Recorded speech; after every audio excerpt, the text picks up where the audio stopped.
Bora falar também sobre o Vasco mais perto de voltar a São Januário. Tem muita coisa legal. Tenho certeza que você vai curtir esse vídeo. Antes, deixa eu só me apresentar. Me chamo Jorge Nicola, jornalista esportivo. E hoje, num cenário diferente, estou em Pitangueiras, cidade no interior de São Paulo, para contar um pouquinho das novidades do mundo do futebol. Bora falar agora sobre o Vasco mais perto de voltar para o seu estádio, para São Januário.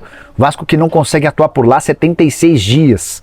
Até consegue jogar, mas sem a presença do seu torcedor. Uma determinação da justiça para lá de ridícula impede que o Vasco jogue em casa por conta da barreira do Vasco, uma comunidade muito próxima, de acordo com a alegação e decisão desse despacho judicial, um risco por conta da cercania, enfim. Nessa quarta-feira o Vasco se reuniu com o MP, o Ministério Público do Rio de Janeiro, para debater sobre uma série de possibilidades. E eles discutiram em relação ao avanço de um termo de ajustamento de conduta. O Vasco propôs firmar esse TAC, que é como é chamado o termo de ajustamento de conduta.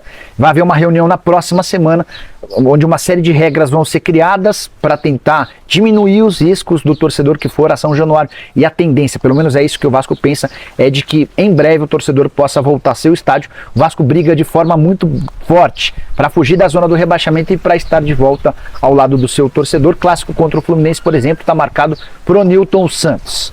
São Januário está cada vez mais próximo de receber público. Através de uma reunião na tarde de ontem com o Procurador-Geral da Justiça, o clube apresentou o termo de ajustamento de conduta, que deixa claro algumas melhorias que promete fazer no estádio, principalmente em relação à segurança. Uma nova reunião vai acontecer na semana que vem com a presença de órgãos públicos. O Vasco espera contar com a sua torcida no jogo contra o Coritiba, dia 21 de setembro. Antes disso, o Cruz Maltino tem clássico pela frente com o Fluminense e vai jogar a partida no Nilton Santos. 90% da carga de ingressos será destinada aos vascaínos. Notícias boas pro Vascão, hein? Bota na tela aí, ó. Melhorias em São Januário foi o que o Vasco propôs ontem lá com o MP, né, do TAC, do termo de ajustamento de conduta. A diretora jurídica lá, Gisele, propôs, ó, aumento do número de catracas, aumento do espaço útil no acesso às catracas, abertura, ajuste na abertura dos portões para sentido da saída, aumento no número de câmeras no interior do estádio bom e reconhecimento facial nas catracas. Para o jogo contra o Curitiba, apenas algumas estariam com o sistema funcionando para dar tempo. Isso tudo, Bigode, é para ter o jogo contra o Curitiba com torcida. Que é no próximo dia 21. Boa, garoto. Jogo depois da partida contra o Fluminense. O clássico contra o Fluminense, mesmo que São Januário tivesse sido liberado pelo MP, não poderia receber o clássico contra o Flu por conta de uma determinação da Polícia Militar, então não adianta.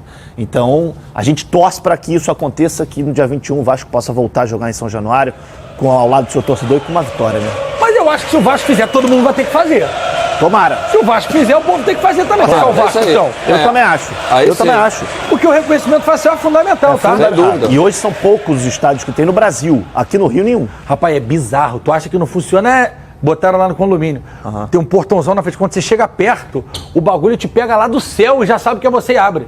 É bizarro. O Allianz Parque descobriu quem arremessou a garrafa que matou a garota por conta do reconhecimento facial. Mas assim, não é igual antigamente, você botava a cara no negócio assim, agora não. É lá, lá no meu condomínio é lá de cima. Pega, aí já abre o portão pra você passar. Eu fiquei até com medo, eu falei, cega, vovó. Pega ele, vovó. Aí a galera que tá devendo vai ter que tomar cuidado. Vai dar de máscara, pega aquela aqui, ó, do Homem de Ferro do Thiago. São Januário recebe vistoria e retorno de público ao estádio de São Januário fica cada vez mais perto. O Cruz Maltino acredita que o duelo contra o Curitiba no próximo dia 22 poderá ter a presença dos torcedores. O Corpos de Bombeiros e da Defesa Civil fazem vistoria no estádio do Vasco, em São Januário. Na manhã desta sexta-feira, um passo foi dado no processo pela reabertura de São Januário para o público. O Corpo de Bombeiros e o Ministério Público do Estado do Rio de Janeiro realizaram uma vistoria no estádio. A ação faz parte da análise do termo de ajuste de conduta, proposta apresentada pelo Vasco ao Ministério Público do Rio de Janeiro para o retorno dos torcedores à colina histórica. As informações são do portal GE. São Januário está proibido de receber torcedores desde o dia 22 de junho, quando, após o Vasco ser derrotado pelo Goiás, pelo Brasileirão, o Cruz Maltino arremessaram sinalizadores em direção ao gramado do estádio. O Vasco já tentou em algum momento viabilizar a volta do público ao estádio, porém não houve autorização judicial. Ramon Dias reprovou. Atleta não vestirá a camisa do Vasco e está completamente fora dos planos.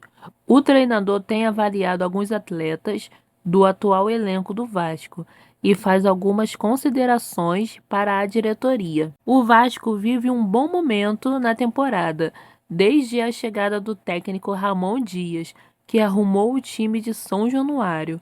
O comandante fez alguns ajustes no time titular, bem como no comportamento dos jogadores durante o dia a dia. O treinador tem avaliado alguns atletas do atual elenco e alguns deles não agradaram a comissão técnica, não tendo chance de jogar. O lateral esquerdo, Jefferson, contratado no dia 28/7/2023, chegou ao Vasco da Gama para ser reserva absoluta do Lucas Piton. Entretanto, desde sua chegada até o momento, o Vasco disputou 7 partidas e Jefferson sequer foi relacionado. Na avaliação interna do clube, a chegada do atleta foi considerada um erro, segundo apurou a reportagem. Com isso e a possível permanência de Ramon Dias para 2024, a diretoria estuda conversar com o Atlético Goianiense para a liberação do atleta até o fim da temporada. Jefferson assinou um contrato até o fim do Carioca do próximo ano, mas sem espaço também deve aceitar procurar uma nova equipe.